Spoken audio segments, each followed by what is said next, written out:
Good evening and welcome to Kuala Lumpur, Malaysia for our next session here on the Global Online Women Empowerment Summit. My name is Aria, and apologies for the slight technical problems and for the slight delay. But now we're going to touch on a topic which is close to everyone's heart, which is about making money. But the question at hand, the quest for wealth, is it helping or hurting humanity? Well, I have a few experts here from both here in Malaysia and abroad who's going to share their thoughts on this riveting topic. First, on my right, I have Jashida Kamal, wealth strategy speaker and coach. And online, we have Tahir Hussain, founder of the Unstoppable Millionaire Academy. Following that, we have Kanchana, Moodliar, business humanizer at Innate Motion and co-founder of Beauty Revolution. And last but not least, we have Jimmy Lee, entrepreneur, mentor, investor, and humanitarian. Welcome all. Okay, as a start, we all would like to know, I'm sure the audience would like to know, what's your claim to fame? So Jashida, could you just share with us some of your exploits that you're most proud of in the business world, very quickly? Yes, thank you, Raj. Thank you. I am so honored to be here and excited to be part of this summit. My claim to fame, okay, let's see. So with over 20 years of experience in wealth management, I've been helping helping a lot of people. Sorry, I'm a bit off because there's a lag, right?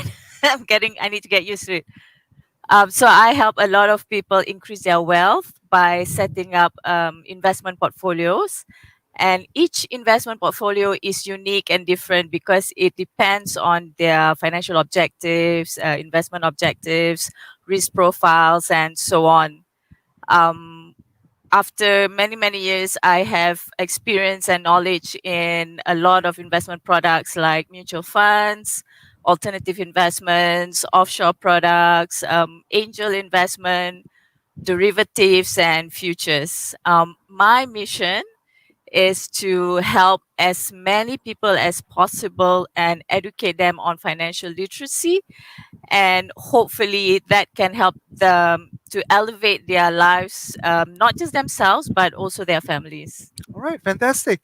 Next, I'd like to move on to Kanchana.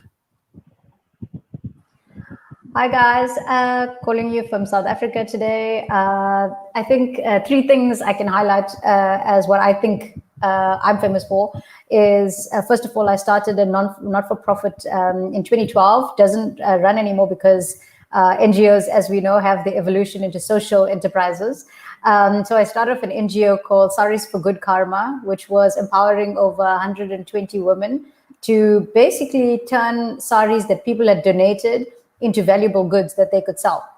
But I give them the skills of sewing and mentorship and all of that. And over the years, obviously, my entire thinking changed, and I joined a company that actually uses business as a force for good and tried to make business and social impact. So there was a company called Innate Motion that ran for about 13 years across the world. And I brought the franchise into South Africa. So we build brands for humanity. So we work with the world's leading brand to build purpose.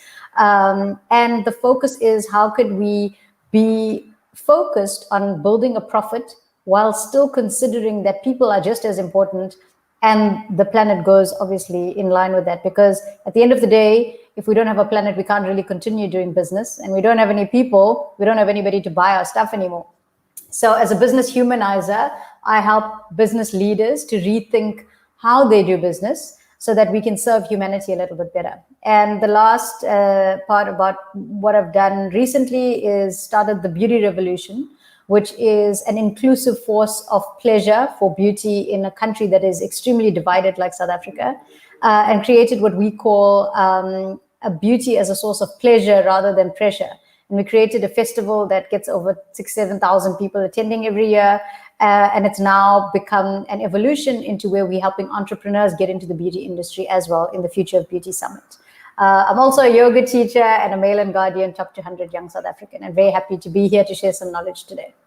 Fantastic. We look forward to hearing more very, very shortly about Innate Motion. Next, we have Tahir Hussain.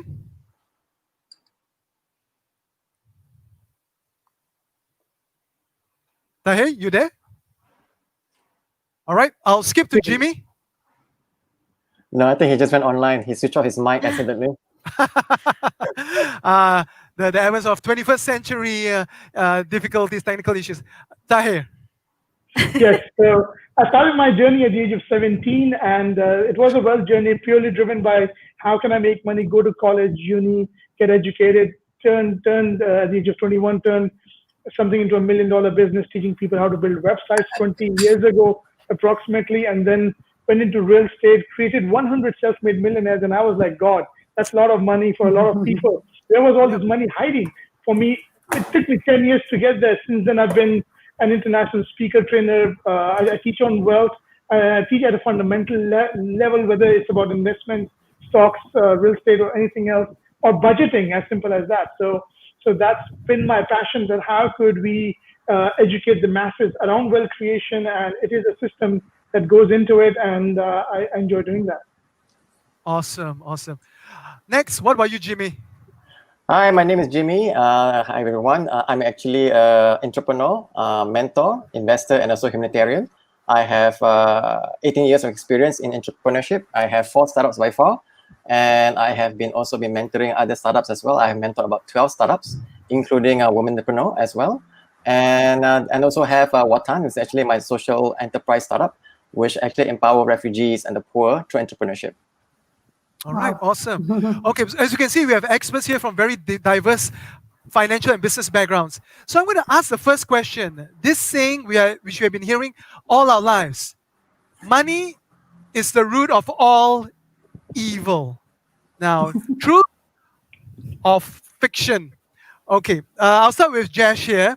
Given the fact your close association with creating wealth, what's your thoughts on that? Okay. Yes, to a certain extent, money is the root of all evil. But on the other hand, it depends on what is your definition of wealth, right? How you define wealth.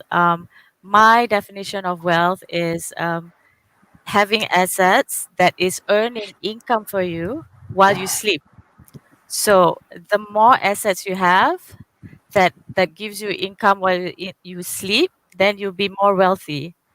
And wealth is a win-win game. It's a positive sum game. It's what it means is that you can have a beautiful house, and a beautiful car, and it does not stop me from having a beautiful house and a beautiful car as well. So it's win-win. It's not like it does not stop me from having the ability to have wealth as well. So we all can have wealth together. You and me, both of us, and you as well. Money, on the other hand, is just a tool, right? It's just a currency that you use for exchange. So money to me is neutral. So Fair enough. yeah, and I think the most important thing is for you to define wealth in a positive way. And so by doing that, you don't have any guilt in pursuing wealth, which I experienced that a lot in people. I coach people for many years, and I think a common theme that they have is they feel guilty because they have a negative impact and negative interpretation of money. So I say, okay, let's set this straight. Let's define wealth as something, as a win-win situation, as something that is it's beautiful. Like wealth to me, All right. is beautiful, and the pursuit of wealth is so amazing because once you have wealth, you have freedom, you have time, you have better education, you have better healthcare, and you are in a better position to help your friends, your family, and the community. So it's pros and cons. It depends on how All you right. see it. Fantastic. I get your point. I guess at the both end of the day is what do you use the money for? And of course, wealth, as you mentioned, can be defined in many ways. So, Kanchana, I'll throw this to you. From your perspective, where you are, how do you define wealth? And from there, how does money as the root of all evil? Does it fit in? Does it gel? Does it resonate? Or it can come off differently? I think if we look at what wealth really is, it's technically a plentiful supply of something desirable. That's what it is. It's having an abundance of something that's really, really desirable. And I think over the years, my own definition of wealth has changed because I think what we were fed was this very 80s definition of what money is. Get it at all cost. make sure that you win above everybody else. And I think that definition of that from the 20th century to 21st century has changed for how we get what we want in life. And to me, the desirable things in life, as much as money is a lubricant to life, things for me that are very important, and I think during COVID has shown us where wealth really lies, is in meaningful relationships and where we invest our time.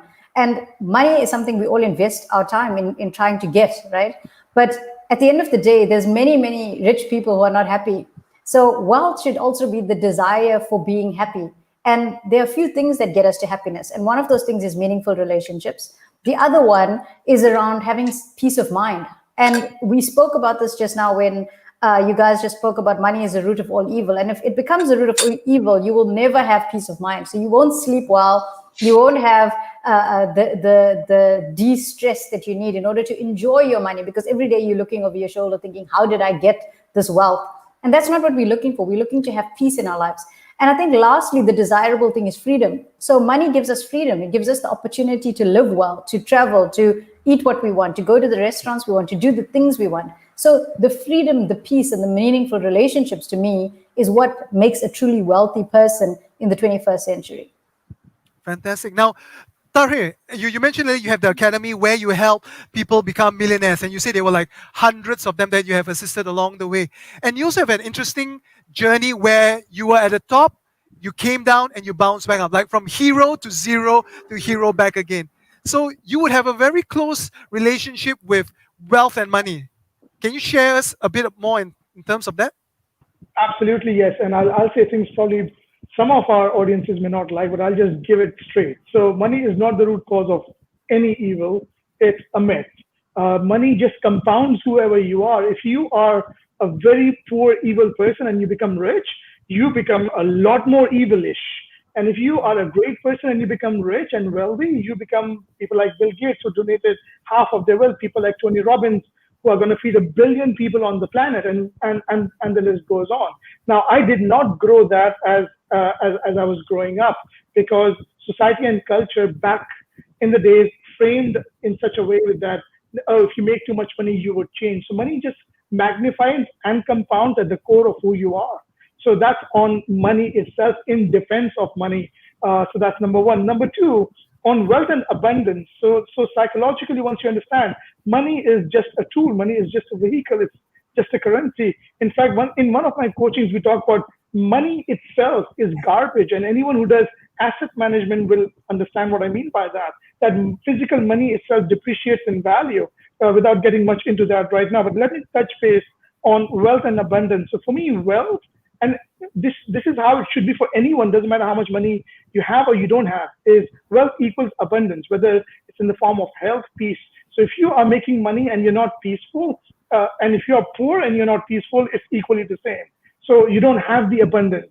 So money could solve a lot of challenges on your way to creating abundance. So as long as you don't lose yourself and solve those challenges in an ethical way, you're good. You will feel the abundance. Well said, well said. At the end of the day, it's basically what you use money for, which magnifies your personality and character. And if you're a good person, it will lead to greater things. If you're a bad person, then naturally it will lead to worse things. Now, Jimmy, you had quite a roller coaster ride as well, from your humble beginnings to where you are today. And can you share with us your appreciation of your journey? Well, Raj, okay, before I continue, I would just say a shout out to people who have given some comments. Margaret, Mala, Chris Shane, and Sherwin, thank you for joining us. All right, my answer to that is quite simple. Based upon my personal experience, whether is money the root of all evil? The answer is both yes and also no. Yes, money can be a root of all evil because based on my personal experience. Because at one point in my life, when I started my first startup, we went into partnership with 2 other partners. We got a huge contract, a multi-million project contract.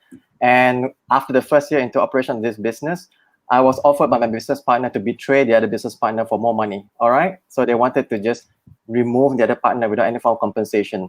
So when I disagreed and I said, no, I'm not going to do something unethical. And I said to them, my partners, if you're going to have 3 partners, we should finish the project with the 3 partners as we have started.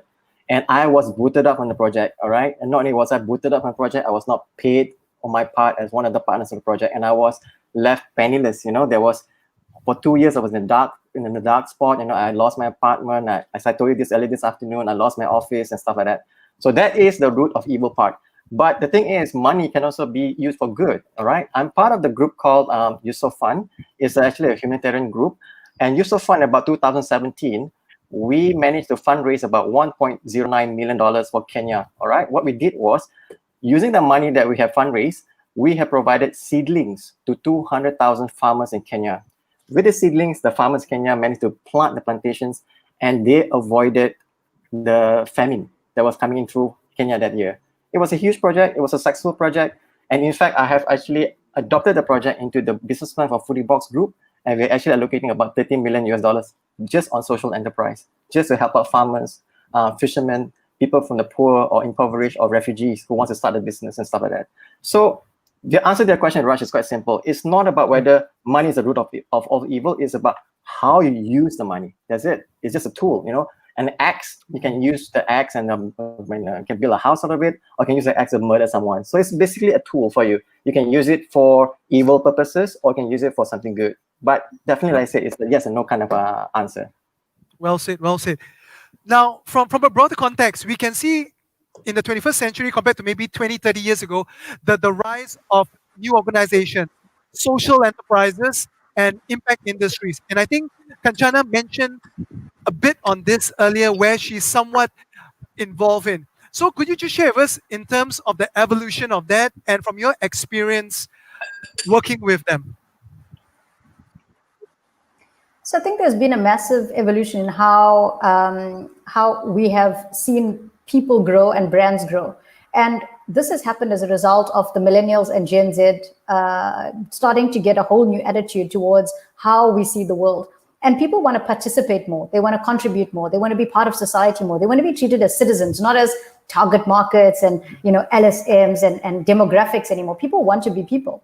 And what has happened is, when we've had this shift, we see the rise of the demand from the consumer, creating also the way that business needs to act in the world going forward. So you're seeing the rise of B corporations. You're seeing the rise of companies like ours, Innate Motion, advising companies to be more purposeful and to do things that are good for people and for the planet. You're seeing companies all over the world, social enterprises, like so many people on this call are social entrepreneurs, and people wanting to help more, to have financial and social benefit. And we can build businesses like this. And businesses, the leading businesses in the world, Unilever, Danone, these guys are businesses that started years ago, but are changing the way that they think and how they act and how they move about doing business, because they know that young people are actually standing up and becoming brand activists and saying, if we don't have the world change right now, there's going to be nothing left for young people. So it has to be this change that has to happen. And the faster that people get onto this type of thinking, it will lead us to more linked prosperity in the 21st century, which we are severely lacking. And I think COVID has exacerbated how this actually looks to all of us. And people are becoming a lot more mindful, a lot more conscious about what they buy, who they buy from. And in the past, companies used to have this little black box where they could keep everything a secret. But today, you can't do that, because everything's a glass box. You can Google anybody. You can look at any company's strategy, and you can look at what they do to people and to the planet. And then you can decide, do I want to use and vote with my wallet to be at the service of this company? And that's fundamentally where the world is changing. And I think we've been very, very instrumental in how we've helped brands for humanity, or purpose brands. And helping social entrepreneurs is a big part of what we need to do in the world. Is we need to help more of them, because more of them will actually solve big issues in society while also making sustainable businesses going forward. Right. Well said. Yeah, obviously now with the rise of social media, the internet, everyone is more interconnected, interrelated. So yes, everyone has a voice. And big corporations, companies, brands, they have to take into consideration that. We can just even see like the Black Lives Movement, which started in the US, and how it had grown into the worldwide phenomenon. So we have to be very conscious of that. Now, Tahir, you have been very fortunate that you have built businesses in the United States, back in Dubai, and now you're in this part of the world. So from your perspective, has there been any distinction in how business operates in terms of balancing profit and giving back to society? Fundamentally, what I've realized is, especially with the first world countries, what happens is the burden of social responsibility, and I'm using the burden in a strict corporate sense, is dawning compared to emerging economies, including South Africa, where Kanchana is from, where I've done businesses too, where you can still kind of get away with it as a corporate again, not as a social entrepreneur right now. And this shift in culture is important. I'll give you an example. Black Lives Matter. And what we saw, something very unique about Black Lives Matter, was how the corporates, Nike and many others, came out there and started rebranding and changing and apologizing and saying we're standing with you and all that. That wouldn't have happened in a lot of other third world countries where a lot more goes on. Just to give you a contrast of example. Now, does that mean as a fundamental human being, if you're doing business in the Middle East, in the African continent, in Southeast Asia, you should, who cares, attitude? The answer is no. The rest of the world is catching up to it. And I think that's very informative, especially when Kanchana said about the Gen Z and the millennials who are coming on board, because with the world getting connected so quickly and so transparently, it's all about social obligations and responsibilities. So I feel there are differences, but yes, we are getting them as close as possible moving forward.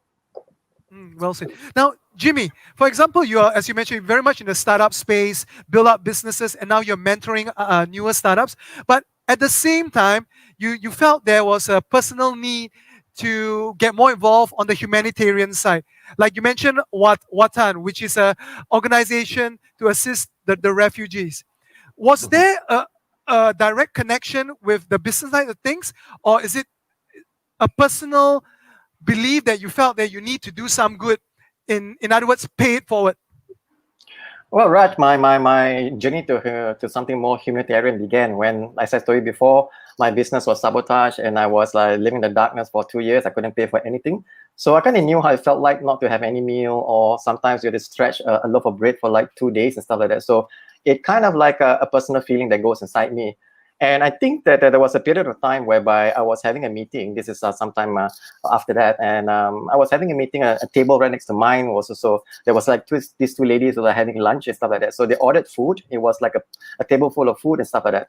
So basically what happened was that during the meeting, I was like a bit distracted by them because, like I said, my meeting was not going positively. It was getting a bit boring. So I was just looking around. And so I was looking at these two ladies. They were playing with the food. They were not eating the food. Yeah. So basically, then they must have gotten a message or something. They just got a leave. All right. So that whole table of food was untouched. We're talking about roast chicken, fries, salad. The whole table was untouched, and they just left. So to me, that was a bit of a problem because I felt that I have a problem with a food wastage. So I was thinking to myself, okay, can my startup do something about this? Can we give opportunities to refugees and the poor?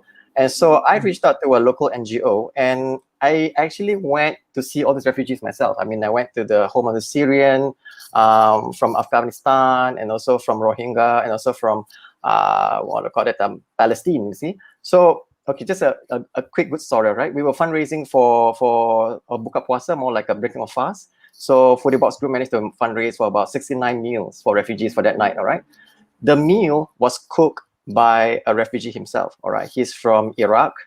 He has only one leg and he is blind in one eye. He's in a wheelchair. All right, and can you imagine him cooking? He was in the wheelchair. He's blind in one eye. He has lost both of his legs and going around. And I was amazed. This guy, he came all the way to Malaysia and he is building his life as a chef. All right, and I tasted his food. I was blown away because it was one of the best things I ever tasted. So I told myself, if these people, I mean, these are refugees and the poor, they have all this desire and passion to rebuild back their lives. Why can't I help them? Why not I connect the dots, put them on the platform whereby they can have their food and the products on the Foodie Box platform? And that's how the idea Watan came about. We are in the midst of preparing an online platform for products and refugees. I've seen socks and I've seen like knitted materials and stuff like that, really good quality products. And I just feel that if we can play a part in connecting them to the market, amazing, and we have played a part in that. Yeah, well, that's a very good point.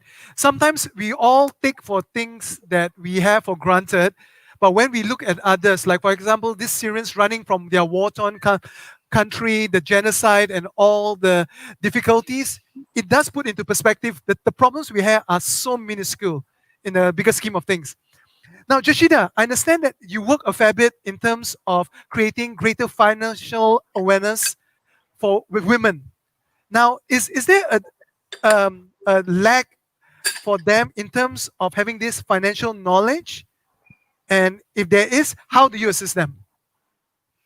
Yes, I agree with that. There's definitely lack of financial literacy and financial knowledge in Malaysia.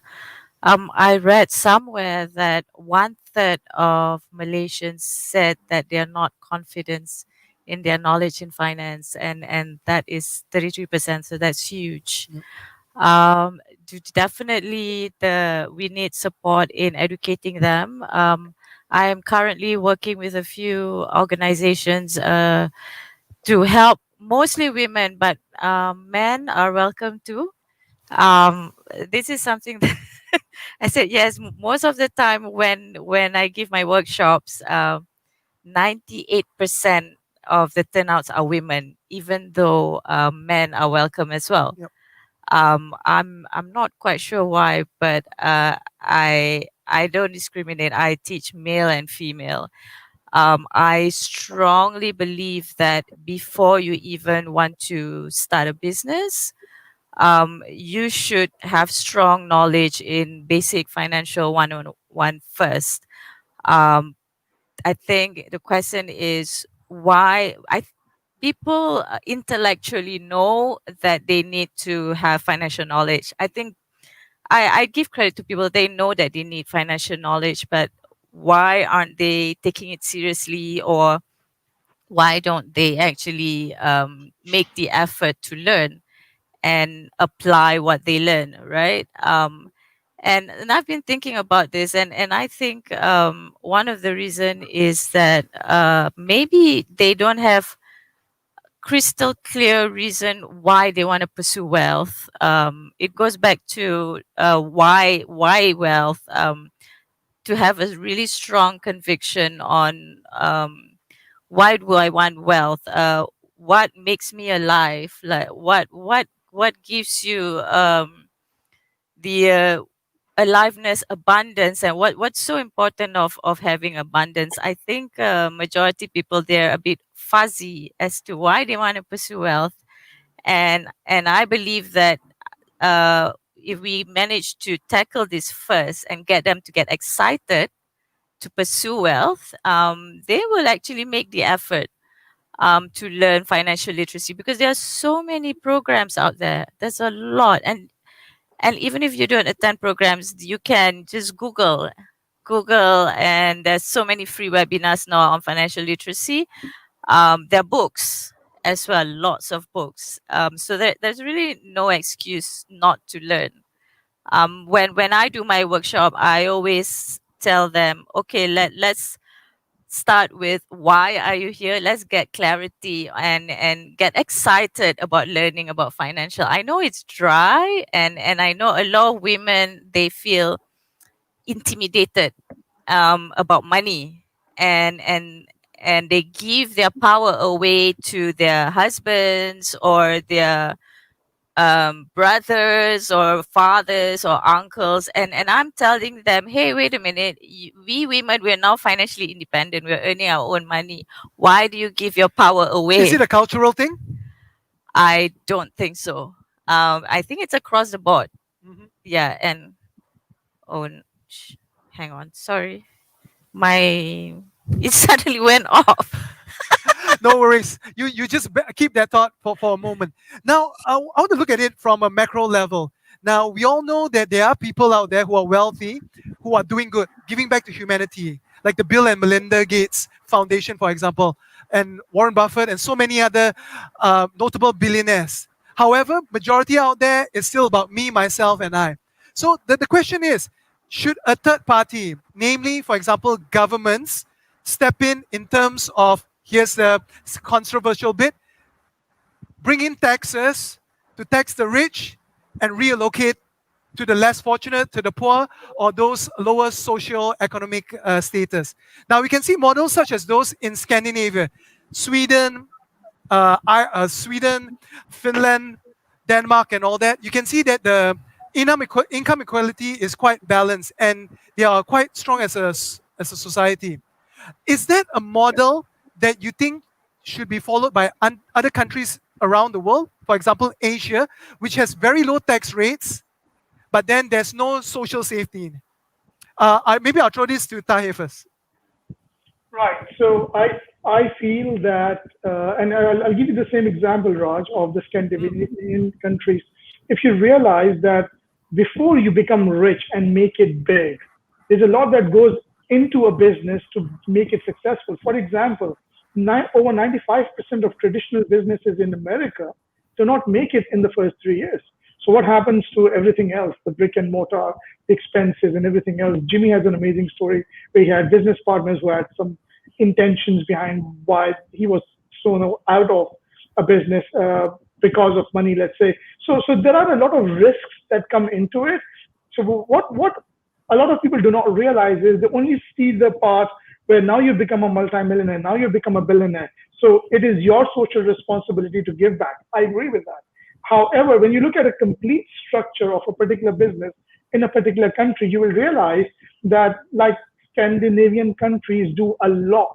Do you know that between the age of 20 and 25, in a lot of Scandinavian countries like Finland and Sweden, there are people who are CEOs of startups, entrepreneurships, throw in your best ideas and the government grants you and gives you loans.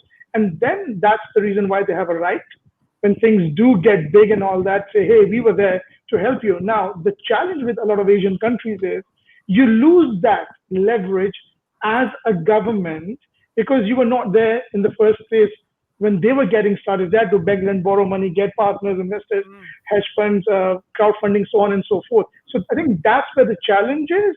And I think that's where a lot of third world countries or Asian countries would lose out to. So that's one aspect. The second aspect, like in first world countries, should billionaires be taxed more? Sure, I'm okay with that. In fact, you know what's funny is most billionaires are okay with that as well. Most billionaires are okay with the fact that they're okay to be taxed more because if you look at their charitable contributions, it is a loss. Yeah. Yep, that's true. They're the good ones. And also, of course, there are the not so good ones who run away to tax havens. But hey, you know, money talks. Jimmy, since to add on what Tahir has mentioned about startups, can you tell us about your experience in terms of setting up startups here in Malaysia? Did you get the support from the government or agencies or anything of the sort to get the ball rolling at the onset? Unfortunately, no, because like what Tahir said, I do agree. There's no support whatsoever from the government of Malaysia in terms of startups. I mean, at the early initial stages, we did go to some government agencies to see whether they can get any funding and stuff like that. But not much support. Yeah. So basically, what I've done is I did the normal stuff like what startups do, which is actually seek out investors, talk to them, pitch to them, and stuff like that. That was my MO for the past for the initial few years, but I abandoned that strategy completely past about 2 years back because I realized now that to attract investors is basically not to seek them out, not to look out for them, not to like search for them, call them up, pitch to them, whatever. And I call it as a law of attraction. Basically, the secret sauce to attract investors is simply this: just keep on writing about what you're passionate about. Keep on writing, keep on posting stuff on social media about your ideas, your projects, what you're working on, what's your vision, what's your dream. Build a personal brand about yourself, or your ideas, and then everything that you do. So I've been doing that for the past more than 1 year. I just stopped looking for investors completely. And guess what? Oops. Investors started calling and say, hey, Jimmy, I love what you're doing, you know. Would you like some $30 million, stuff like that? I'm like, whoa, okay, all right. So it works because I mean, just yesterday night, just one conversation, I closed a deal about 200,000 ringgit, you know, just like that. Just a 5-minute conversation. It was as easy as that. You know what? Because they already know your brand. They already know that what you're doing. They know that your startup, what they're doing, and stuff like that. And I'm also pleased to inform you, Raj, the fact that at the moment the investors are looking more towards a more humanitarian and a more adventurous, it's more sustainable. I know this because I've been talking to some investors in Singapore. They have about $50 to $100 million just for sustainable ventures. They call it as alternative investments at the moment, because 40 Box Group are venturing into nanotechnology. All right, and we are looking into technologies such as using water as a source of electricity. Instead of using like petrol for cars or Fossil fuel. or fossil fuel, we're actually using water at the moment, hydrogen cell actually. So we are looking to that at the moment. We're doing the solar energies, we're doing stuff for plantation, agricultures, and so like really, really cool, amazing stuff. And basically because of that, and all the investors are looking towards it. So I would say in summary is the fact that there's virtually minimal or almost like there's no support for startups in Malaysia. It's more towards you yourself have to look for investors on your own. But like I said, the secret sauce is stop looking for investors, write about what you're passionate about, keep on talking to people, keep on yakking on social media about what things that you do. And trust me, investors will call you eventually. They will reach out to you and say, whether you need money. And that's when you say, yes, all right, let's have a discussion. Right. Obviously, if you're doing something good and is profitable and also making a tangible difference, I'm sure they will find you. Now, you obviously touch on sustainability. And one of the 3 pillars of sustainability, which Kanchana was mentioning in passing earlier, we're talking about people, planet, and profit. So in reality, we can make all 3 work. We can be a win-win-win situation. Right, Kanchana? It doesn't have to be a zero-sum game. It doesn't have to be. And I think we have a very, there was an old model of how we built business. And it was exactly as we spoke about, this winner takes all. And it came from, I think, that Wall Street and, that version of how things were. And if you look at how corporate started by taking their model from the military because it was the most efficient organization in the world. So even still today, you say chief executive officer, chief financial officer. We still call people officers in places in corporate. And it's become almost modern day slavery, a lot of people say, in corporate, because it's still that sort of feeling that we're still trying to take all. And what we've forgotten is that the triple win is what we need to look for. Because when we win and everybody can win together, that's how we can all succeed. And the reason why we're in this phase in our lives right now, where we see so many inequalities and young people calling it out, is because that hasn't been considered before. And probably not for a lack of not wanting to, but probably for a lack of not knowing any better. But as Maya Angelou said, when we know better, we should do better. And this is the time for us to be doing better. We know now. We know that our planet is suffering. We know that people are suffering. And brands and business do have the opportunity to change how they do business. It's about having an enlightened leader leading the organization, leading the discussion, and wanting to make the change. And that comes from fundamentally a personal feeling as well, because many people do still have the winner takes all. Let's serve the shareholders more than we serve the customers. And at the end of the day, if your brand doesn't add value and it doesn't have a right to exist anymore, people will see that. Because we are in a very conscious time in the world. I love what you just said, Jimmy, about put it out there.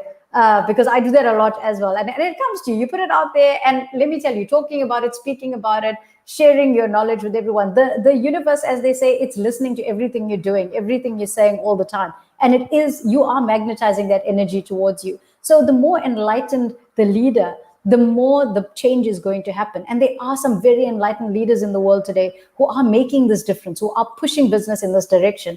And hopefully in the next 20 to 25 years, we can see that all these changes have been made by companies, and we have less plastic filtering into our rivers and seas. We have better opportunities for how wages work, and companies not paying below low wages in Asian countries and African countries. So, this is an opportunity for us to change, but we have to see the enlightened leaders and give them the opportunity to also make the change.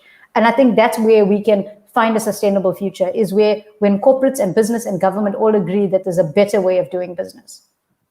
Well, you definitely summarized that in the correct manner, that we all should be approaching this dilemma. Well, we are running out of time. So as a parting shot, I'm going to ask this question to all of you. I'll start with you, Kanchana. What is the one change you would like to see in the near future, if you had a chance?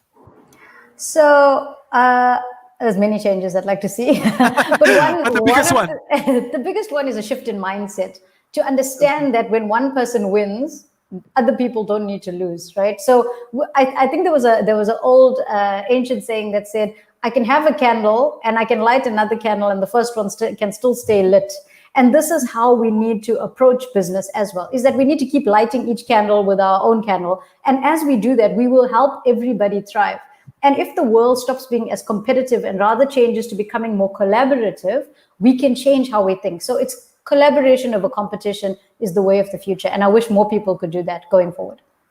Fantastic. Jimmy? Basically, the takeaway that I want to share with the audience is that, okay, a shout out to Sherwin Singh here. All right, thank you for saying that, Brooke. All right, just want to say this. I mean, the thing I want to leave everyone is just a saying: the secret of living is giving. All right, simple as that. The secret of living is giving. You know, I could have been a very pessimistic man because of what happened to me. I was a millionaire at the top of my game and lost everything. I could have been a very bitter person and just, hoard my wealth. I don't want to share with anyone. Basically, I did the direct opposite of that. I decided to, you know what, suck it. I'm just going to give out. I'm just going to share my wealth. I'm going to help out people. And that's what I've been doing by far. I mean, like, I've been mentoring people for free. I have been helping out people whatever I can. I even started Watan, to as a social enterprise. We have actually, as a group of our company, we have actually allocated about 30 million US dollars for social enterprise as well. And you know what? Things just works it out as it is. And just as a parting shot, I just want to say this.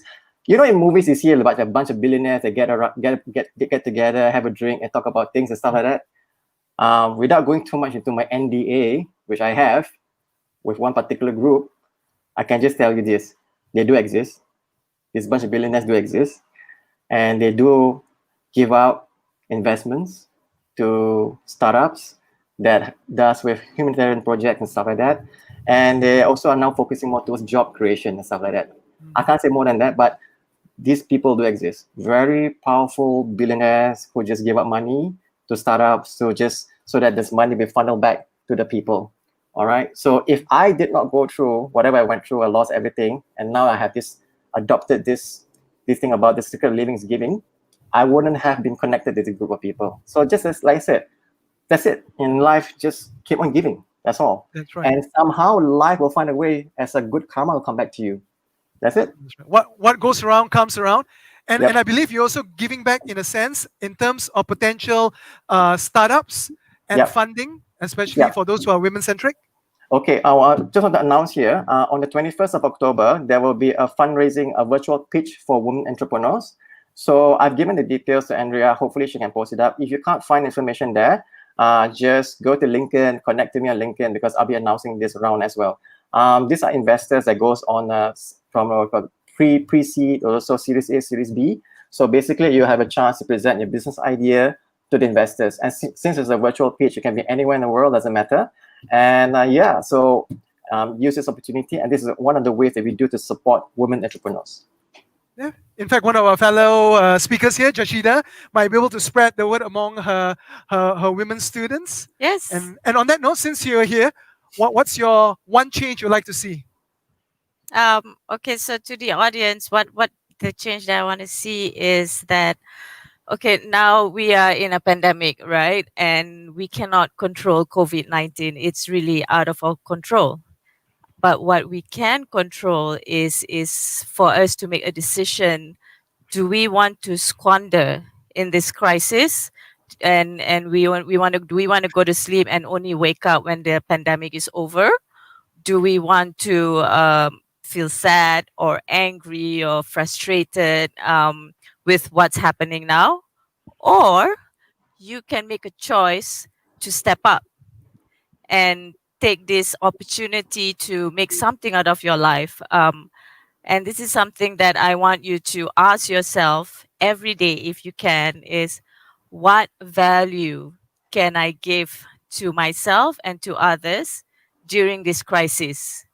And ask this every single day. What value can I give to my customers? What value can I give to my clients, to my investors, to my stakeholders? And you can even extend this question to your family and friends and communities, and do this every single day. And believe me that your mind will start to see opportunities that you didn't see before. Right? Just keep asking these questions, and and your mind will start to see, oh my God, there's so many opportunities during this pandemic, and what I want you to do is grab the opportunity, and I guarantee you that your wealth will magnify. Well said. So take action. And last but not least, Tahir, in 1 minute, go. Well, yes. So a primary fundamental shift, when we spoke about people, planet, profit, sustainability, a core word for me is education. Fundamentally, if you want to change things, and that's what Andrea is doing with this beautiful platform, and all the speakers are giving out selflessly, is till we don't change our academic education system at the core level and forget what worked in the 1940s would work today. I think that's where I think we need to spend a lot of time understanding what we could do. And until then, whatever we could do as adults, getting the Entrepreneur Z audience in, the millennials in, and everyone else in, I think that's where the heartbeat changes of the planet. Yes, that's right. Education, self-improvement, self-development, that's always the way you go. You can't go wrong. And that, in a way, is building your own self-wealth. And of course, that relates to the other saying, health is wealth. So to have a healthy mind, healthy body, healthy soul will go a long way. And then everything will fall into place, as was alluded to earlier. The law of attraction, karma, do good things, and good things will come to you. Ladies and gentlemen, Jashida, Jimmy, Tahir, Kanchana, thank you so much for all your insights and for sharing your personal experience. I hope our viewers find this to be very, very invaluable and meaningful that you can apply in your lives. And of course, if there's anything, do check out the other sessions that's taking place the rest of the night as well as tomorrow. And who knows, you might take away a golden nugget or two. My name is Aria. Take care and have a great evening. Bye, guys. Bye. Bye. Thanks. Bye guys.